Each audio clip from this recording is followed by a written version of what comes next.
Welcome back. ಪಾಲಿಕೆ ವ್ಯಾಪ್ತಿಯಲ್ಲಿ ರಸ್ತೆ ಕುಸಿದ್ರೆ ಇಂಜಿನಿಯರ್ಗಳೇ ಹೊಣೆ. ಬಿಬಿಎಂಪಿ ವಿಶೇಷ ಆಯುಕ್ತರು ಹೊಸ ಆದೇಶವನ್ನ ಜಾರಿ ಮಾಡಿದ್ದಾರೆ. ರಸ್ತೆ ಅಗೆಯೋದಕ್ಕೆ ಸರ್ಕಾರಿ ಸಂಸ್ಥೆಗಳಿಗೆ ಅನುಮತಿ ಕೊಡುವಂತಿಲ್ಲ ಅಂತ ಹೇಳಿ ಬಿಬಿಎಂಪಿ ವಿಶೇಷ ಆಯುಕ್ತರು ಈಗ ಹೊಸ ಆದೇಶವನ್ನ ಜಾರಿ ಮಾಡಿದ್ದು, ಪಾಲಿಕೆಯ ವ್ಯಾಪ್ತಿಯಲ್ಲಿ ಏನಾದರೂ ರಸ್ತೆ ಕುಸಿದ್ರೆ ಅದಕ್ಕೆ ಇಂಜಿನಿಯರ್ಗಳೇ ಹೊಣೆಗಾರರು. ಬಿಡಬ್ಲ್ಯೂಎಸ್ಎಸ್ಬಿ ಬೆಸ್ಕಾಂಗೂ ಅವಕಾಶ ಕೊಡಬಾರದು ಅನ್ನುವ ಸೂಚನೆಯನ್ನ ಕೊಟ್ಟಿದ್ದಾರೆ. ರಸ್ತೆ ಡಾಂಬರ್ ಕುಸಿದ್ರು ಎಇ ಸಿಇಗಳೇ ಹೊಣೆ. ರಸ್ತೆ ಕುಸಿದ್ರೆ ಅದರ ದುರಸ್ತಿಗೆ ಇಂಜಿನಿಯರೇ ಹಣ ಕಟ್ಟಬೇಕು ಅನ್ನುವಂತಹ ಆದೇಶವನ್ನ ಮಾಡಿದ್ದಾರೆ. ಈಗ ಹೊಸ ಆದೇಶ ಜಾರಿಯಾಗಿದೆ. ಬಿಬಿಎಂಪಿ ವಿಶೇಷ ಆಯುಕ್ತರು ಈ ಆದೇಶವನ್ನ ಜಾರಿ ಮಾಡಿದ್ದಾರೆ. ಇತ್ತೀಚಿನ ದಿನಗಳಲ್ಲಿ ನಾವು ನೋಡ್ತಾ ಇದ್ವಿ, ಎಲ್ಲಿ ನೋಡಿದ್ರೂ ರಸ್ತೆ ಕುಸಿಯುವಂತಹ ಪ್ರಕರಣಗಳು ದಾಖಲಾಗಿದೆ. ಇದರ ಬಗ್ಗೆ ಇನ್ನಷ್ಟು ಡೀಟೇಲ್ಸ್ ಕೊಡೋದಕ್ಕೆ ನಮ್ಮ ರಿಪೋರ್ಟರ್ ಶಿವಪ್ರಸಾದ್ ನೇರ ಸಂಪರ್ಕದಲ್ಲಿದ್ದಾರೆ. ಶಿವಪ್ರಸಾದ್, ಈಗ ಈ ಒಂದು ಆಯುಕ್ತರ ಹೊಸ ಆದೇಶದಿಂದ ಇಂಜಿನಿಯರ್ಸ್ಗೆ ಆಗಿರ್ಬೋದು, ನಿಮ್ ಕ್ರೆಡಿಟ್ ಸ್ಕೋರ್ ಕಡಿಮೆ ಇದ್ರೆ ಬ್ಯಾಂಕ್ ಸಾಲ ಇರಲಿ, ಮದುವೆ ಆಗಕ್ಕೆ ಹುಡುಗಿ ಕೂಡ ಕೊಡಲ್ಲ. ಕ್ರೆಡಿಟ್ ಸ್ಕೋರ್ ಇಂಪ್ರೂವ್ ಮಾಡ್ಕೋಬೇಕಾ? ಫ್ರೀಡಮ್ ಆಪ್ ಅನ್ನ ಈಗಲೇ ಡೌನ್ಲೋಡ್ ಮಾಡಿ.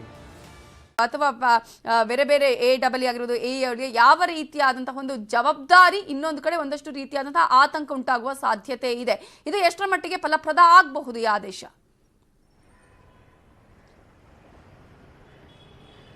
ನವಿತಾ ಜೈನ್, ಸರ್ಕಾರಿ ಇಲಾಖೆಗಳ ನಡುವಿನ ಸಮನ್ವಯದ ಕೊರತೆ ಸಾಕಷ್ಟು ಇದೆ ಅನ್ನುವಂಥದ್ದು ಈ ಹಿಂದೆನೂ ಕೂಡ ಇತ್ತು, ಈಗಲೂ ಕೂಡ ಇದೆ. ಈ ಸಮನ್ವಯತೆಯ ಕೊರತೆಯಿಂದಾಗಿ ಸರ್ಕಾರಕ್ಕೂ ಲಾಸು, ಜನಸಾಮಾನ್ಯರಿಗೂ ಕೂಡ ತೊಂದರೆ. ಯಾವ ರೀತಿಯಾಗಿ ಸಮನ್ವಯತೆಯ ಕೊರತೆ ಅಂತ ನೋಡೋದಾದ್ರೆ, ಈಗ ಬಿಬಿಎಂಪಿ ಒಂದು ರಸ್ತೆಯನ್ನ ನಿರ್ಮಾಣ ಮಾಡುತ್ತೆ. ನಿರ್ಮಾಣ ಮಾಡುವಂತ ಸಂದರ್ಭದಲ್ಲಿಯೇ ಅಲ್ಲಿ ಬಿಡಬ್ಲ್ಯೂಎಸ್ಎಸ್ಬಿ ವರ್ಕ್ ಏನಾದ್ರು ಪೆಂಡಿಂಗ್ ಇದೆಯಾ, ಬೆಸ್ಕಾಂ ವರ್ಕ್ ಏನಾದ್ರು ಮಾಡಬೇಕಾ, ಇದನ್ನ ಮುಂಚೆ ತಿಳ್ಕೊಂಡು ಈ ಮೂರು ಇಲಾಖೆಗಳು, ಜೊತೆಗೆ ಜಲಮಂಡಳಿ ಇಲಾಖೆ ಕೂಡ ಅಷ್ಟೇ, ಇದಕ್ಕೆ ಸಂಬಂಧಪಟ್ಟಂತೆ ಏನೋ ವರ್ಕ್ಗಳಿದ್ಯಾ ಅವೆಲ್ಲವೂ ಕೂಡ ಒಂದೇ ಸಲ ಕೂತ್ ಮಾತಾಡಿ ಅದಾದ್ಮೇಲೆ ಇವೆಲ್ಲ ಮುಗ್ದ್ಮೇಲೆ ಡಾಂಬರೀಕರಣ ಮಾಡಬೇಕು. ಆದ್ರೆ ಅದಾಗ್ತಾ ಇಲ್ಲ ಬೆಂಗಳೂರಿನಲ್ಲಿ. ಬಿಬಿಎಂಪಿ ಇವತ್ತು ರಸ್ತೆಯನ್ನ ನಿರ್ಮಾಣ ಮಾಡುತ್ತೆ, ಕೋಟಿ ಕೋಟಿ ವೆಚ್ಚ ಮಾಡಿ ಬೆಳಗ್ಗೆ ಬಂದು ಒಂದ್ ಕಡೆ ಬಿಡಬ್ಲ್ಯೂಎಸ್ಎಸ್ಬಿ ಅವರು ಅಗಿದ್ರೆ ರಸ್ತೆಯನ್ನ, ಮತ್ತೊಂದ್ ಕಡೆ ಬೆಸ್ಕಾಂ ಅವರು ಅಗಿತಾರೆ. ಸೊ ಇನ್ನ ಕೆಲವು ಕಡೆ ಈ ಕೇಬಲ್ ವೈರಿಂಗ್ ಮಾಡುವಂತವ್ರು ಅಗಿತಾರೆ. ಸೊ ಇವೆಲ್ಲವನ್ನ ಕೂಡ ತಪ್ಪಿಸಬೇಕು ಅನ್ನುವಂತ ನಿಟ್ಟಿನಲ್ಲಿ ಈಗ ಬಿಬಿಎಂಪಿಯ ಅಧಿಕಾರಿಗಳಿಗೆ ಖಡಕ್ ಸೂಚನೆಯನ್ನ ಯೋಜನಾ ವಿಭಾಗದ ಆಯುಕ್ತರಾದಂತಹ ರವೀಂದ್ರ ಅವರು ಕೊಟ್ಟಿರುವಂತದ್ದು. ವಿಶೇಷ ಆಯುಕ್ತರು ಏನಂದ್ರೆ, ಬೆಸ್ಕಾಂ ಆಗ್ಲಿ ಅಥವಾ ಬಿಡಬ್ಲ್ಯೂಎಸ್ಎಸ್ಬಿ ಆಗ್ಲಿ ಯಾರಿಗೂ ಕೂಡ ರಸ್ತೆಯನ್ನ ಅಗಿಯೋದಕ್ಕೆ ನೀವು ಪರ್ಮಿಷನ್ ಅನ್ನ ಕೊಡಬೇಡಿ ಅನ್ನುವಂತ ಒಂದು ಖಡಕ್ ಆದೇಶವನ್ನು ಮಾಡಿದ್ದಾರೆ. ಹಾಗೇನಾದ್ರು ಕೂಡ ನೀವು ಪರ್ಮಿಷನ್ ಅನ್ನ ಕೊಟ್ಟು ಅಥವಾ ನಿಮ್ಮ ಅನುಮತಿ ಏನು ಕೂಡ ಪಡೆದೇನೆ ಬಿಡಬ್ಲ್ಯೂಎಸ್ಎಸ್ಬಿನವರು ಅಥವಾ ಬೆಸ್ಕಾಂ ಅವರು ರಸ್ತೆ ಏನಾದ್ರು ಹಗಿದು ಡ್ಯಾಮೇಜ್ ಆಗಿ ಪ್ರಯಾಣಿಕರಿಗೆ ತೊಂದರೆ ಆಯಿತು ಅಂತಂದ್ರೆ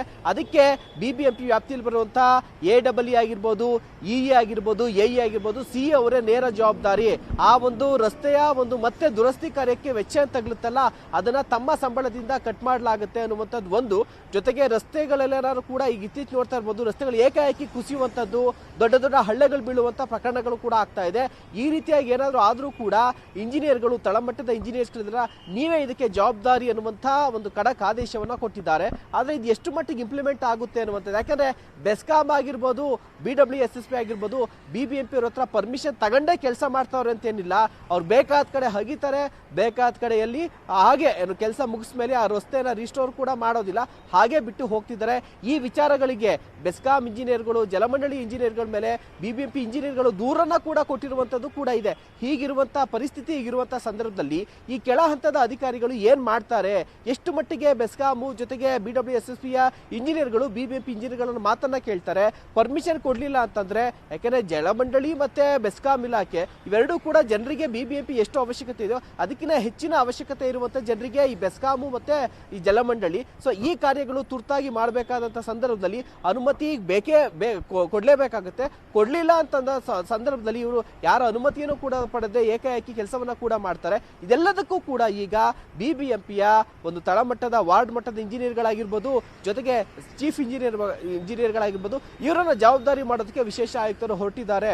ಸೊ ಇದರಿಂದ ಸಮಸ್ಯೆ ಬಗೆಹರಿಯುತ್ತಾ ಅಥವಾ ಈ ಕೋಆರ್ಡಿನೇಷನ್ ಏನಿದೆಯಲ್ಲ ಇದನ್ನ ಮಾಡುವಂತ ಬದಲಿಗೆ ಈ ರೀತಿಯಾಗಿ ಗುಬ್ಬಿ ಮೇಲೆ ಬ್ರಹ್ಮಾಸ್ತ್ರ ಅಂತ ರೀತಿಯಲ್ಲಿ ದಂಡವನ್ನ ಪ್ರಯೋಗ ಮಾಡಿದ್ರೆ ಯಾವ ರೀತಿಯಾಗಿ ವರ್ಕೌಟ್ ಆಗುತ್ತೆ ಅನ್ನುವಂಥದ್ದನ್ನ ಕಾದ್ ನೋಡ್ಬೇಕಾಗಿರುವಂತದ್ದು. Navita, thank you Shivaprasad.